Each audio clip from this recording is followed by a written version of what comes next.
السلام علیکم ورحمۃ اللہ وبرکاتہ۔ اعوذ باللہ من الشیطان الرجیم، بسم اللہ الرحمن الرحیم۔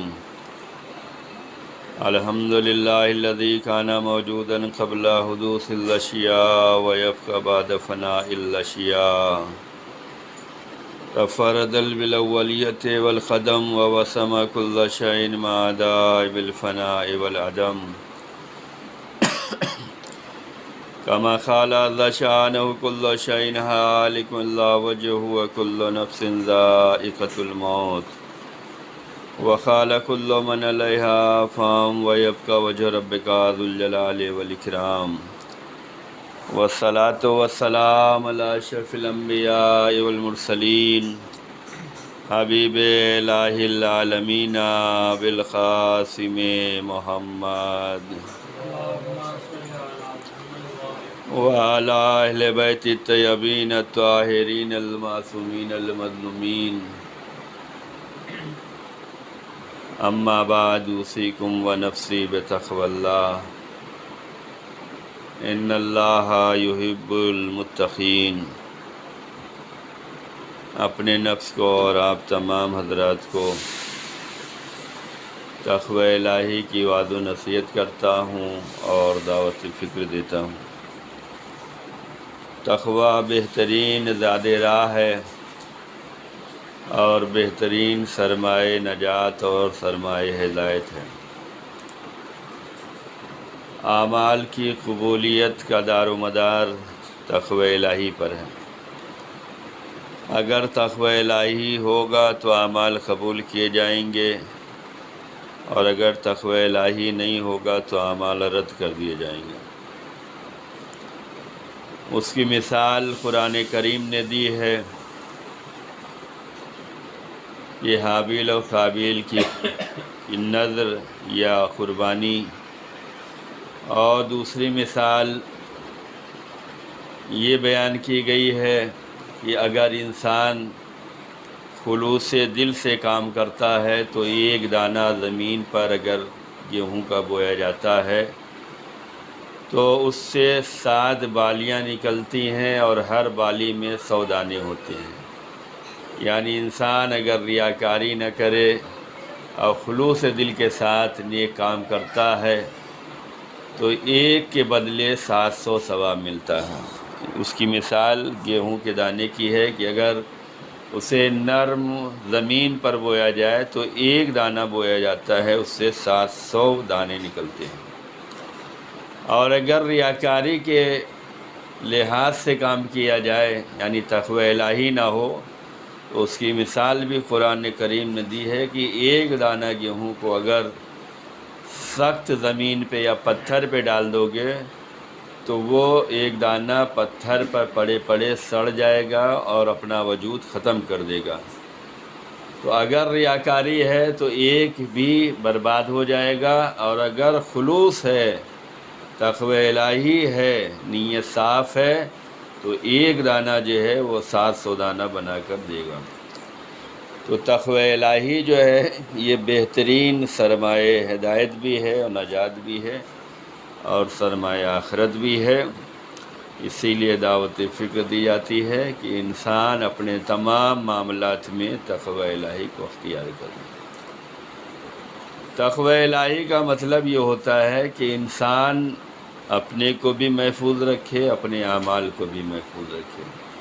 اگر تقوی الہی ہوگا تو انسان خود کو بھی محفوظ رکھے گا اور اپنے ایمان، عقیدے اور عمل کو بھی محفوظ رکھے گا۔ اور اگر تقوی الہی نہیں ہے تو انسان اپنے کو بھی محفوظ نہیں رکھ پائے گا، اور نہ اپنے ایمان، اپنے اعمال اور اپنے عقیدوں کو بھی محفوظ نہیں رکھ پائے گا۔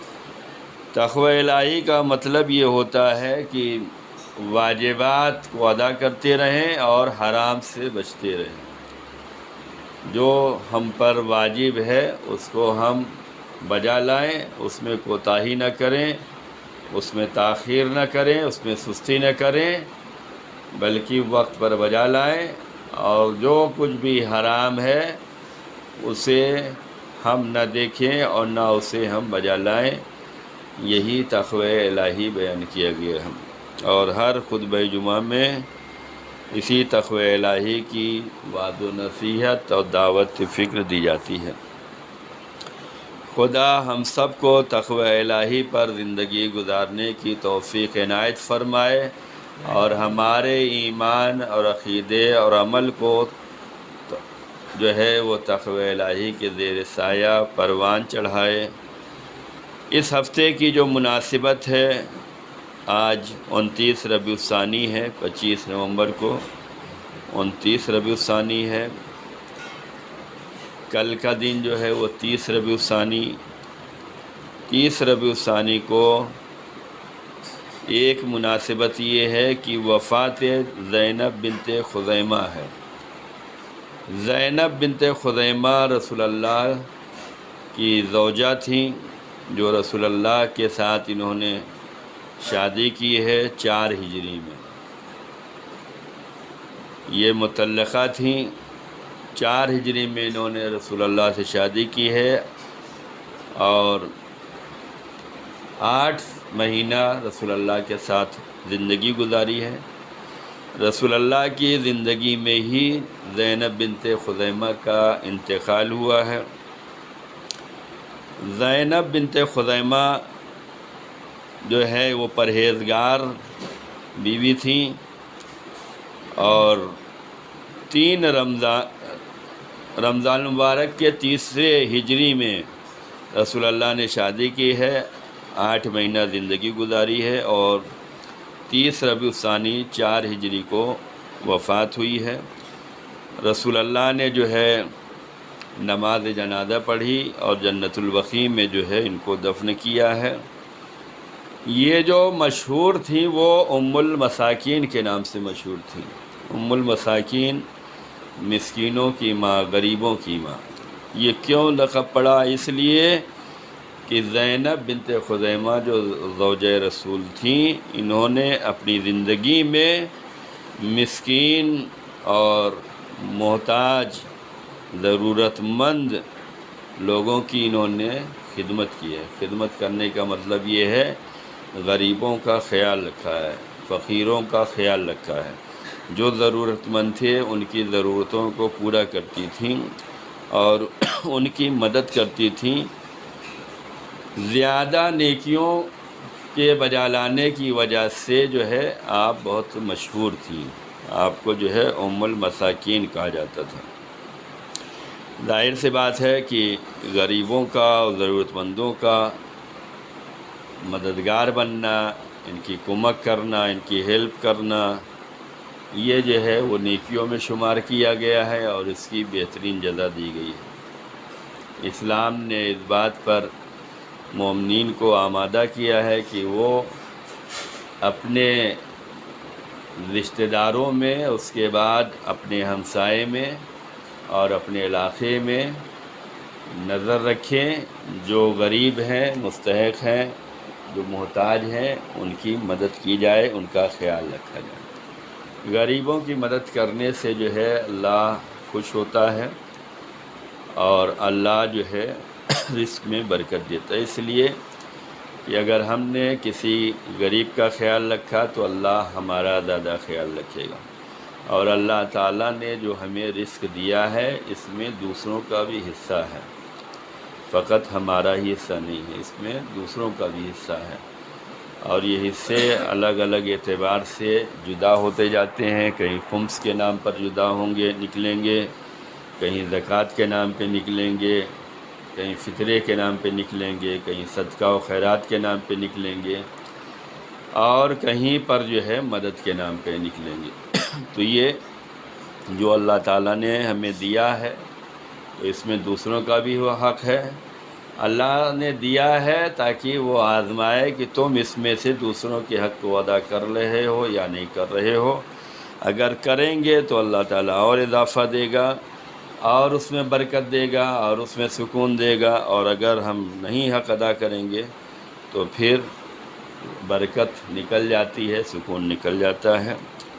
آج بہت سے ایسے لوگ ہیں جو غریبوں کے نام پر، یتیموں کے نام پہ اور بیواؤں کے نام پہ کام تو کر رہے ہیں، لیکن جب ادارے بن جاتے ہیں تو پھر غریب غریب ہی رہتا ہے، غریب کی مدد کرنے والا وہ امیر بن جاتا ہے۔ اس لیے جب تک ادارے نہیں بنتے تب تک انسان جو ہے اپنے حسب لیاقت خدمت کو انجام دیتا رہتا ہے اور نیکیاں کرتا رہتا ہے، لیکن جیسے جیسے نام و شہرت ہوتی جاتی ہے ویسے ویسے پھر عمل میں جو ہے وہ خلوص کم ہوتا جاتا ہے۔ تو زینب بنت خزیمہ ان کو ام المساکین کہا جاتا تھا، بہت ہی پرہیزگار بیوی تھیں۔ رسول اللہ کی زندگی میں ان کی وفات ہوئی ہے، رسول اللہ نے انہیں پر نماز جنازہ پڑھی ہے اور جنت البقیع میں دفن کیا ہے۔ 30 ربیع الثانی کو دوسری مناسبت یہ ہے کہ خالد بن ولید جو ہے واصل جہنم ہوا۔ یہ خالد بن ولید کا کردار جو ہے اہل بیت کے چاہنے والوں کی نگاہ میں الگ ہے اور دشمنان اہل بیت کی نگاہ میں الگ ہے۔ یعنی کہ اہل بیت کے چاہنے والوں کی نگاہ میں ان کا کردار اچھا نہیں ہے۔ کیوں؟ اس لیے کہ رسول اللہ نے اس پہ کئی مرتبہ لعنت کی ہے اور اس کے کام سے اظہار بیداری کیا ہے، نفرین کی ہے، نفرت کی ہے، اور اس نے بھی اہل بیت کو اور ان کے چاہنے والوں کو بہت تکلیفیں پہنچائی ہیں۔ اس لیے اس کا کردار اہل بیت اور ان کے چاہنے والوں کے درمیان اچھا نہیں ہے۔ لیکن جن لوگوں نے مولا علی کا حق غصب کیا ہے، اہل بیت سے دور ہوئے ہیں، ان کے نزدیک ان کا کردار جو ہے بہت ہے اور بہت بڑے بڑے القاب سے نوازا جاتا ہے۔ بہرحال ہمارے یہاں جو معیار یہ ہے کہ جو رسول اور آل رسول سے وفادار ہے ہم اسے اچھا سمجھتے ہیں، اور جو رسول اور آل رسول سے وفادار نہیں رہا ہم اسے اچھا نہیں سمجھ سکتے، اس لیے کہ جو اللہ رسول کے راستے پر ہی نہ چلے گا وہ اچھا نہیں ہو سکتا۔ تو 30 ربیع الثانی کو جو ہے خالد بن ولید جو ہے یہ بھی واصل جہنم ہوا ہے، اور یہ وہ شخص ہے جو رسول اللہ کی بعثت سے 20 سال کے بعد ایمان لایا ہے۔ یعنی رسول اللہ نے جب ظاہراً اعلان کیا ہے اور دعوت اسلام دی ہے تو 20 سال کے بعد، اور بہت سی جنگوں میں اس نے جو ہے مسلمانوں کے خلاف اور رسول کے خلاف جنگ کی ہے۔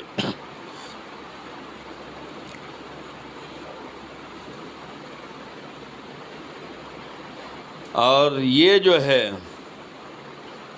اس کو جو ہے یہ عمر عاص کے ساتھ جو ہے اسلام اس نے قبول کیا فتح مکہ سے پہلے، اور اس نے جو ہے بدر، احد، جنگ احزاب، ان جنگوں میں مسلمانوں کے خلاف آیا، یعنی کہ لشکر کفار میں تھا اور مسلمانوں سے جنگ کی ہے۔ فتح مکہ سے پہلے اسلام قبول کیا ہے، اور خلیفہ اول نے جو ہے اسے شام کا حاکم بنا کر بھیجا تھا، اور خلیفہ دوم نے اسے جو ہے سسپینڈ کیا تھا۔ رسول اللہ نے اپنی زندگی میں اس سے کئی مرتبہ اظہار بیداری کیا ہے۔ کیوں؟ اس لیے کہ رسول اللہ کے فرمان پہ نہیں چلا، لہذا رسول اللہ نے اس سے اظہار بیداری فرمایا، اور اس نے جو ہے جناب عمار یاسر کے شان میں نازیبا الفاظ ادا کیے۔ تو رسول اللہ نے فرمایا تھا کہ جو عمار یاسر کو برا بھلا کہے گا اسے خدا برا بھلا کہے گا۔ یعنی کہ رسول اللہ کی زندگی میں خالد بن ولید نے جو ہے بہت سی نازیبا حرکتیں کی۔ رسول کچھ کہتے تھے یہ کچھ کرتا تھا، رسول کی مرضی نہیں ہوتی تھی یہ اپنے حساب سے کام کرتا تھا۔ بعض جگہ چلے گیا، وہاں سے لوگوں کو گرفتار کر لیا، اپنے ہی مرضی سے سزا دے دی، سب کو قتل کرا دیا۔ جب بعد میں پتہ چلا رسول اللہ نے کہا ہم نے تو اسے کہا ہی نہیں تھا، ہم اس فعل سے راضی ہی نہیں ہیں، اس نے ہمارے خلاف کام کیا ہے۔ رسول اللہ بعض دفعہ اس پر لعنت کی ہے کہ اس نے ہمارے طریقے پہ کام ہی نہیں کیا۔ عمار یاسر کو برا بھلا کہہ رہا ہے۔ رسول کے زندگی میں رسول اللہ نے فرمایا جو عمار یاسر کو برا بھلا کہے گا خدا اسے برا بھلا کہے گا۔ تو یہ وہ ذات تھی جس نے ہمیشہ اہل بیت کے خلاف کام کیا ہے۔ مولا علی کو قتل کرنے کی سازش جو ہے اس نے رچی، پہلے اور دوسرے نے جو ہے اس کو تیار کیا۔ جب مولا علی نے اپنا حق مانگا اور جب آگے فدق غصب کیا گیا، بیوی گئی ہیں اور دلیلیں دی گئیں، قرآن و حدیث پیش کیا گیا اور سب لوگوں کو پتہ چلا کہ یہ جو ہے ظلم ہوا ہے اہل بیت پر، تو مولا علی کو قتل کرنے کی سازش رچی گئی پہلی خلافت کے دور میں، شروعاتی معاملے میں۔ تو خالد بن ولید کو جو ہے تیار کیا گیا کہ تم یہ کام کرنا، اور یہ حالت نماز میں مسجد میں مولا علی کو شہید کرنا چاہتا تھا۔ اور اس کا واقعہ یہ ملتا ہے کہ دونوں نے تیار کیا اور یہ تیار ہوا خالد بن ولید، اور یہ ہوا کہ مولا علی کے پہلو میں آ کر کھڑا ہوگا اور جیسے ہی ہم اشارہ کریں گے ویسے مولا پہ حملہ کر دینا۔ اور اس کے بعد جب نماز میں تھوڑا گڑبڑی ہوئی، ظاہر سی بات ہے نماز اللہ کے لیے ہوتی ہے، اور وہاں پلان یہ چل رہا ہے کہ ہمیں جو ہے اسی نماز میں جو ہے مولا علی کے اوپر حملہ کروانا ہے، تو نماز کہاں سے صحیح ہوگی؟ لہذا جب نماز میں گڑبڑی ہوئی اور حکم دینے میں تاخیر ہوئی، اور جب اس کو بعد میں حکم ملا تو یہ سب لوگ نمازی بے چین ہو گئے، یہ کیسی نماز کی آج اللہ اکبر کے بجائے یہ حکم دیا جا رہا ہے کہ اے خالد وہ کام نہ کرنا جو ہم نے تمہیں حکم دیا ہے۔ نماز ہی گڑبڑ ہو گئی۔ مولا علی خالد کو جو ہے اس کو گلے کو پکڑا، کہا بتاؤ کیا معاملہ ہے؟ تو اس نے کہا کہ ہمیں یہ حکم دیا گیا تھا کہ جیسے ہم اشارہ کریں گے آپ پہ ہماری تلوار چل جائے گی۔ اب جب مولا نے مسجد میں ہی اس کو گلے سے پکڑ کے اٹھایا تو وہ سارا مجمع بھاگ لیا مسجد چھوڑ کے، یا جی علی غیظ و غضب میں آ گئے ہیں۔ علی کا مقابلہ کون کر سکتا ہے؟ اگر علی مقابلہ کرنے پہ آ جائے تو کوئی ہے مد مقابل؟ وہ تو علی وصیت رسول پر عمل کر رہے تھے، تب لوگوں نے اتنا جو ہے ظلم و جور کر لیا۔ آج مولا نے اس کے گلے پہ 2 انگلیاں دبائیں اور اٹھایا اور کہا بتا کیا معاملہ ہے؟ تو اس نے کہا کہ ان لوگوں نے ہمیں تیار کرایا تھا اور آمادہ کیا تھا، اگر یہ لوگ حکم دے دیتے تو ہم یہ کام کر لیتے۔ اور جیسے ہی مولا نے اس کو اٹھایا زمین سے اوپر، یہ جو ہے اتنا ڈرا کہ اس کا لباس جو ہے نجس ہو گیا۔ اور اس کے بعد پھر مولا نے کہا بس تجھے اٹھا کے پٹکوں گا اور آج تیری زندگی آخری ہے۔ ابن عباس وہ بیچ بچاؤ کرنے آئے اور اس کے بعد انہوں نے رسول اللہ کی قبر کا واسطہ دیا، شہزادی فاطمہ کا واسطہ دیا، اور اس کے بعد جو ہے مولا علی نے اسے چھوڑا۔ تو یہ دشمن اہل بیت تھا، دشمن محبان اہل بیت تھا۔ یہ جو ہے 30 ربیع الثانی کو واصل جہنم ہوا ہے۔ 5 جمادی الاول جو ہے وہ ولادت جناب زینب سلام اللہ علیہا ہے۔ 5 ہجری میں آپ کی ولادت ہوئی ہے۔ جناب زینب سلام اللہ علیہا کے بارے میں جانتے ہیں کہ آپ کو شریکۃ الحسین کہا جاتا ہے۔ رسول اللہ نے جناب زینب کو مثل خدیجہ کہا ہے۔ جیسے رسول اللہ کے زمانے میں دین کی خدمت کا جذبہ جناب خدیجہ کے اندر تھا، ایسے ہی جذبہ دین کا اور دینداروں کا، دین کی حفاظت کا جذبہ جناب زینب میں تھا۔ جناب زینب کی وہ ساری قربانیاں جو کربلا سے کوفہ و شام ہے اور پیغام امام حسین کو ہر جگہ نشر کیا ہے، یہ کبھی بھلایا نہیں جا سکتا۔ اس بیوی کو ام المصائب بھی کہا جاتا ہے، مصائب کی ماں کہا جاتا ہے۔ تو آپ کی ولادت جو ہے 5 جمادی الاول کو ہے۔ 5 ہجری میں آپ کی ولادت ہوئی ہے۔ 5 جمادی الاول کو جنگ موتا واقع ہوئی ہے جو 8 ہجری میں ہوئی ہے۔ یہ جنگ موتا وہ جنگ ہے جس میں رسول اللہ بھی شریک نہیں ہوئے اور مولا علی بھی شریک نہیں ہوئے۔ رسول اللہ نے 3000 مسلمانوں کا لشکر تیار کر کے 1 لاکھ کفار کے مقابل میں بھیجا تھا۔ یہ جنگ کیوں ہوئی؟ اس لیے کہ رسول اللہ نے جو ہے حارث بن امیر ازدی کو ایک خط لکھا اور انہیں یہ خط دیا کہ قیصر روم تک پہنچاؤ۔ یہ رسول اللہ کا خط لے کر جو ہے حارث بن امیر ازدی جا رہے تھے کہ انہیں راستے میں جو ہے شرجیل بن عمر جو لشکر روم کا سردار تھا اس نے گرفتار کر لیا اور سر تن سے جدا کر دیا راستے ہی میں کہ یہ خط جو ہے قیصر روم تک نہیں پہنچنا چاہیے۔ جب رسول اللہ نے یہ خبر شہادت سنی تو ناراحت ہوئے اور رسول اللہ نے جنگ موتا کے لیے جو ہے لشکر تیار کیا، جس میں 3 سردار بنایا ہے رسول اللہ نے۔ پہلا سردار جناب جعفر طیار کو بنایا ہے اور دوسرا سردار جو ہے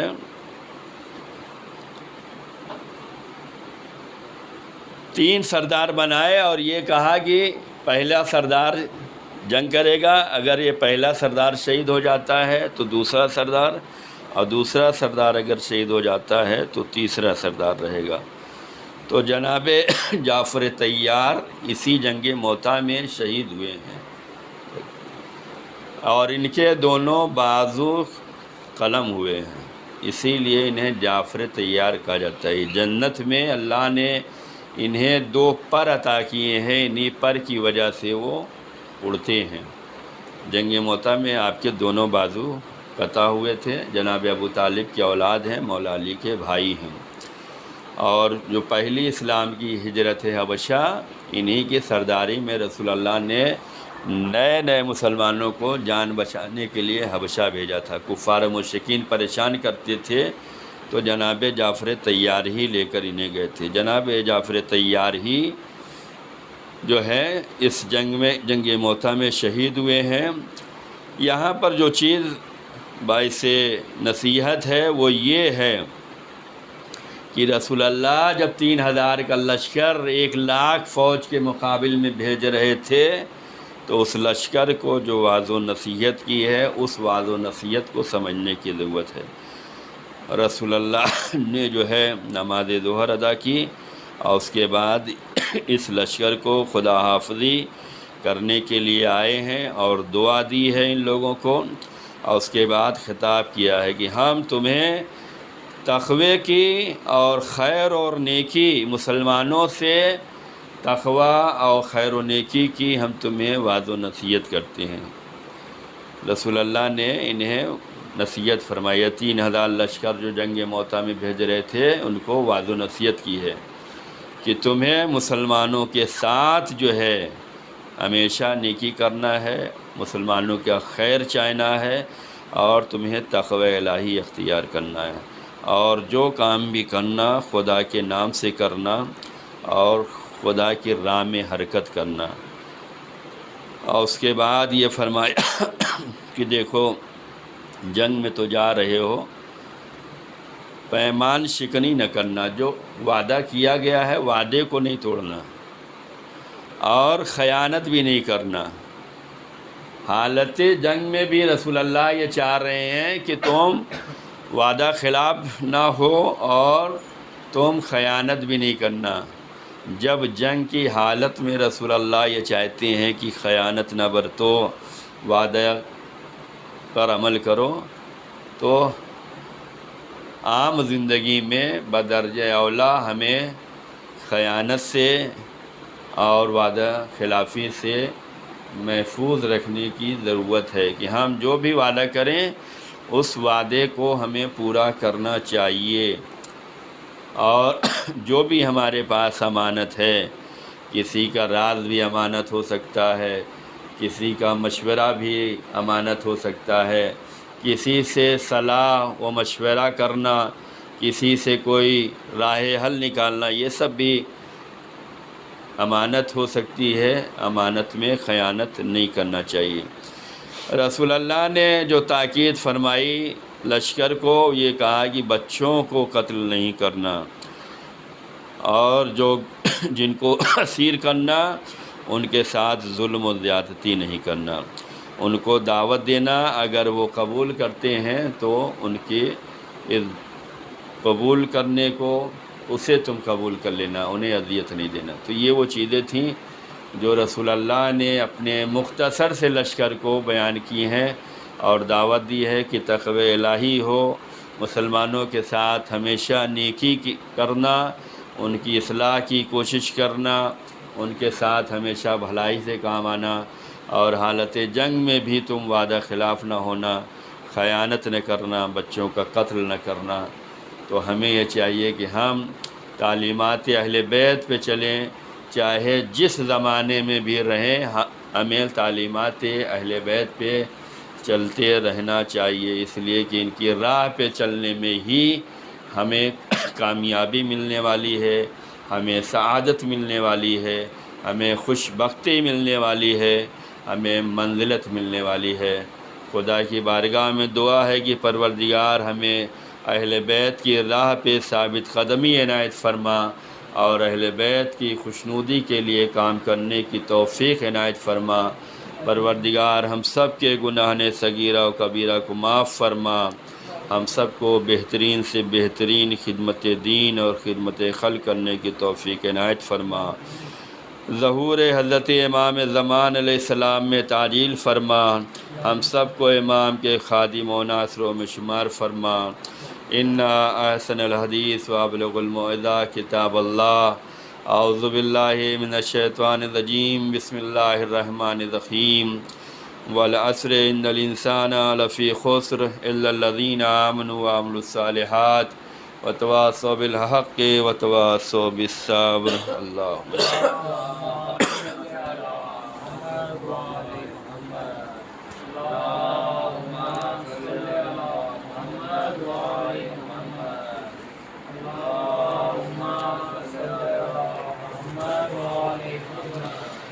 اعوذ باللہ من الشیطان الرجیم، بسم اللہ الرحمن الرحیم۔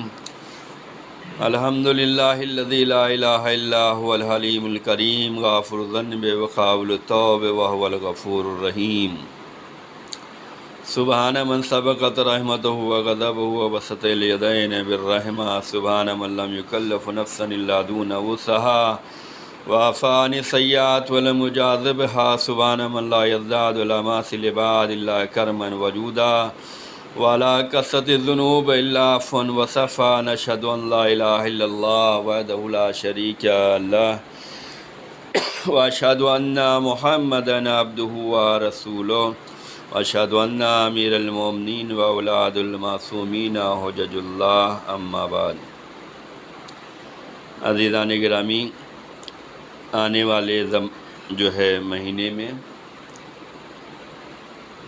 ایام عزائے فاطمہ زہرا صلوات اللہ السلام علیہا ہے۔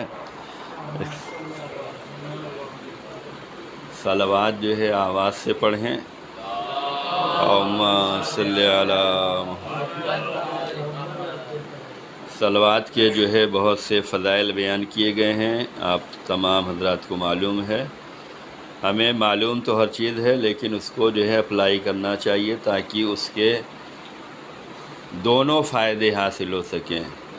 تو جب بھی نام آئے تو اس میں کوشش کریں کہ صلوات کو آواز سے پڑھیں، اس سے دل اور ذہن پاک و پاکیزہ ہوتا ہے۔ تو آنے والے مہینے جو ہے ایام عزائے فاطمہ زہرا صلوات اللہ السلام علیہا ہے، اس میں ہمیں کوشش کرنی ہے کہ عزا کا اہتمام کریں، اور جناب زہرا کی سیرت ہے، ان کی تعلیمات ہے، ان کی مظلومیت ہے، ان کے مصائب ہیں، ان کا درد دل ہے، ان کے حالات ہیں، اس کو زمانے تک پہنچائیں اور ان کی یاد میں ہم زندگی گزاریں، اس لیے کہ نبی کی ایک لوتی بیٹی ہے جسے امت نے طرح طرح کے درد دے کر ستایا ہے۔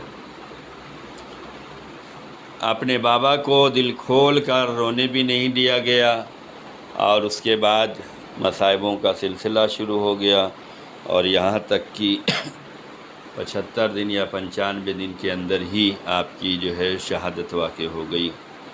بی بی اس دنیا سے روتی ہوئی گئی ہیں، لہذا اس ادا کا خصوصی طور پر اہتمام کرنا چاہیے، اس لیے کہ ہم تمنائے زہرا ہیں، آرزوئے زہرا ہیں۔ علماء جو ہے اس کا بہترین اہتمام کرتے ہیں۔ جناب بشیر نجفی جو نجف میں رہتے ہیں، جن کی تقلید ہوتی ہے، اردو زبان والے ہیں، جن کا نام شیخ بشیر حسین نجفی ہے، وہ ایام اعیاد میں جو ہے جلوس نکالتے ہیں، اور اس جلوس میں وہ خود شرکت کرتے ہیں، اور خود اپنے گھر سے لے کر مولا علی کے حرم تک جلوس لے کے جاتے ہیں اور اس کی قیادت کرتے ہیں، اور اس طریقے سے ایام اعیاد مناتے ہیں۔ ایران میں آیت اللہ وحید خراسانی ہیں جو اپنے گھر سے جناب معصوم قم کے روضے تک جو ہے جلوس کا اہتمام کرتے ہیں، اور لوگوں کو اس میں شرکت کی دعوت دیتے ہیں اور اس کا اہتمام کرتے ہیں۔ شہید قاسم سلیمانی نے بھی اپنی وصیت میں یہ فرمایا تھا کہ اپنے شہید کو اپنے اندر ظاہر کرو، تاکہ جو بھی تمہیں دیکھے وہ اپنے اندر شہید کی موجودگی کو محسوس کرے، اور ایام فاطمیہ کو اپنے اندر ظاہر کرو تاکہ جو بھی دیکھے وہ سمجھ جائے کہ یہ فاطمی کردار والا ہے۔ فاطمی کردار کیا ہے؟ فاطمی کردار یہی ہے کہ ہمیشہ امام وقت کا ساتھ دیا جائے، حق کا ساتھ دیا جائے، اور باطل کے خلاف اٹھا جائے۔ تو ہمیشہ اگر محبت جناب زہرا ہمارے دلوں میں ہے اور ہم ان کی تمنا پر عمل کرنا چاہتے ہیں، تو ہمیں یہ چاہیے کہ ہم وہ کام کریں جس سے جناب سیدہ کی معرفت لوگوں تک پہنچے، ان کی تعلیمات لوگوں تک پہنچے، اور ان کی سیرت لوگوں تک پہنچے۔ تو ہمیں ایام عزائے فاطمہ زہرا کا اہتمام کرنا چاہیے، اور زیادہ سے زیادہ اہتمام کرنا چاہیے، اور اس میں جناب سیدہ کی سیرت، ان کی تعلیمات لوگوں تک پہنچانا چاہیے۔ آج انسان ذرا سا پڑھ لیتا ہے، نام ہو جاتا ہے، تو سب سے پہلے وہ یہی مسئلہ بیان کرتا ہے کہ عورتوں کا کھانا پکانا واجب نہیں ہے، یہ واجب نہیں، وہ واجب نہیں۔ جناب سیرت زہرا یہ ہے کہ انہوں نے سارے گھر کے کام خود کیے ہیں، اور اتنے ظلم و ستم ان پر ڈھائے گئے، اس کے بعد بھی انہوں نے گھر کے کام سے جو ہے رخصتی نہیں لی، گھر کے کام کو چھوڑا نہیں ہے، بلکہ گھر کے کام کو کیا ہے۔ آج جو لوگ اس طریقے کی باتیں کرتے ہیں، ممبروں سے باتیں ہو رہی ہیں، یہ گھر بنے گا، یہ گھر بگڑے گا۔ ان ذاکروں، ان خطیبوں سے پوچھو کہ کیا تمہاری مائیں اور بہنیں گھروں میں کام نہیں کرتی؟ تھوڑا سا نام ہو گیا تو عورت پہ پکانا واجب نہیں ہے، عورت پہ گھر کی ذمہ داری واجب نہیں ہے، تو پھر یہ عورت کام نہیں کری تو کیا مارکیٹ میں نکلے گی، بازاروں میں جائے گی؟ انسان جب گھر میں کام میں مصروف رہتا ہے تو شیطانی وسوسوں سے محفوظ رہتا ہے، جب کام نہیں رہے گا تو کیا کرے گا؟ جناب سیدہ کی سیرت ہے، جناب زینب کی سیرت ہے، ائمہ معصومین پورے اپنے خاندان میں دیکھو، تمہاری ماں نے کیا خدمت نہیں کی ہے، لیکن بڑا سا آیا، سارے مسائل چھوڑ کر جس طرف زمانہ بہ رہا ہے اسی میں سب کو بہنا ہے، سمجھتے ہیں یہی ترقی ہے، یہی کامیابی ہے۔ کچھ چیزیں واجب نہیں ہیں لیکن کی جاتی ہیں۔ اگر مرد گھر کا بھی کام کرے، باہر کا بھی کرے گا، تو پھر اسے سکون کب ملنے والا ہے؟ کیا ضرورت ہے پھر شادی کرنے کی؟ پھر کیا ضرورت ہے؟ سب اپنے ہی میں مست رہیں۔ ایک گھر سنبھالتا ہے، ایک باہر کا کام کرتا ہے۔ جناب سیدہ کی جب شادی ہوئی ہے مولا علی سے، تو جناب سیدہ نے رسول اللہ سے پوچھا، رسول اللہ نے فرمایا دیکھو تمہارا کام گھر کے اندر والا ہے اور علی کا کام گھر کے باہر والا ہے۔ جناب سیدہ فرماتی ہیں اس بٹوارے سے، اس کام سے ہم ایسا خوش ہوئے کہ زندگی میں ہمیں کبھی خوشی محسوس نہیں ہوئی۔ یہ کردار کیوں نہیں پیش کیا جاتا؟ اس کردار کو پیش کرنے سے گھر سنوریں گے، گھر میں خوشحالی آئے گی، گھر سکون والا بنے گا۔ اور اگر ایسے ہی باتیں ہوتی رہیں گی تو پھر تھوڑا سے سمجھاؤ سب زیادہ سمجھنے کے لیے تیار ہیں تو گھر میں کیا ہوگا؟ لہذا مجلسوں کا اہتمام کیا جائے، سیرت جناب زہرا کو بیان کیا جائے۔ یہ جس مناسبت سے مجلسیں ہوں، جتنے بھی معصومین کی ولادت و شہادت آئے، اس میں زیادہ کوشش یہی کرنی چاہیے کہ جس مناسبت سے اسی مناسبت سے پڑھا جائے۔ لیکن ہوتا یہی ہے کہ ہم سن تو لیتے ہیں لیکن جب کرنے کے لیے اٹھتے ہیں تو سوچتے ہیں کہ نامی گرامی بلایا جائے، اور نامی گرامی آئے گا تو پھر وہی پڑھے گا جو زمانہ چاہے گا، وہ حالات نہیں پڑھے گا، وہ ان کی سیرت نہیں پڑھے گا، وہ مناسبت نہیں پڑھے۔ کتنے ایسے خطیب و ذاکر ہیں جو مناسبت سے پڑھتے ہیں، یا آپ جو ہے مناسبت سے سننا پسند کریں گے۔ تو ہمیں یہ چاہیے کہ یہ ساری مناسبتیں اسی لیے ہوتی ہیں تاکہ آپ ان مناسبتوں کو نشر کر سکیں، ان مناسبتوں پر عمل کر سکیں۔ تو جو ولادت شہادت کی مناسبتیں ہیں خاص طور سے اس پر تو عمل کرنا ہی چاہیے، ورنہ ہر زمانے میں ہر معصوم کی سیرت پہ ہمیں چلنے کی ضرورت ہے۔ ہم یہ نہیں کہہ سکتے کہ ہم مولا علی کے زمانے کے نہیں ہیں، ہمارے زمانے میں 12ویں امام ہے، تم 12ویں امام کی سیرت پہ چلیں گے، مولا علی کی سیرت پہ نہیں چلیں گے، جناب زہرا کی سیرت نہیں۔ ہمیں 14 معصومین کی سیرت کو اپنی زندگی میں اتارنا ہے، ہمیشہ ان کی تعلیمات کو لینا، لیکن جب مناسبت آ جائے تو خاص طور سے اس مناسبت پہ ان کی مناسبت سے پڑھنے کی ضرورت ہے۔ خدا ہم سب کو یہ توفیق عنایت فرمائے اور ہمیں ایام ادائے جناب فاطمہ زہرا میں بہترین طریقے سے ان کی سیرت، ان کی تعلیمات لوگوں تک پہنچانے کی خدا توفیق عنایت فرمائے۔ بسم اللہ الرحمن الرحیم، ان اللہ و ملائکتہ یصلون علی النبی یا ایھا الذین آمنوا صلوا علیہ وسلموا تسلیما۔ اللہم صلی علی سید الوصین امیر المومنین علی ابن ابی طالب۔ اللہم صلی علی سید نساء العالمین فاطمہ بنت رسول اللہ۔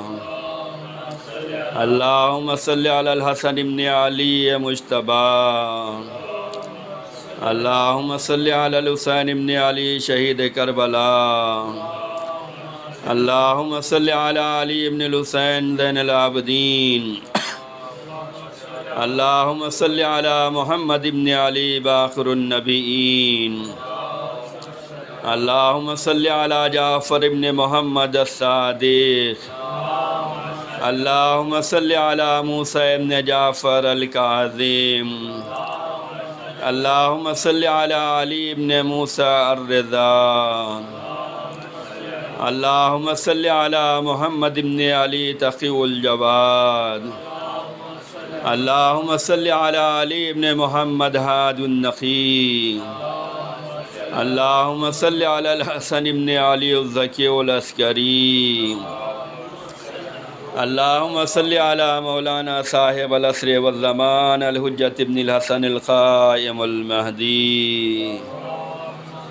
صلواتک علیہ وعلی آبائہ فی ہذہ الساعہ وفی کل ساعہ ولیا وحافظا وقائدا وناصرا ودلیلا وعینا حتی تسکنہ ارضک طوعا وتمتعہ فیہا طویلا۔ اللہم صلی علی۔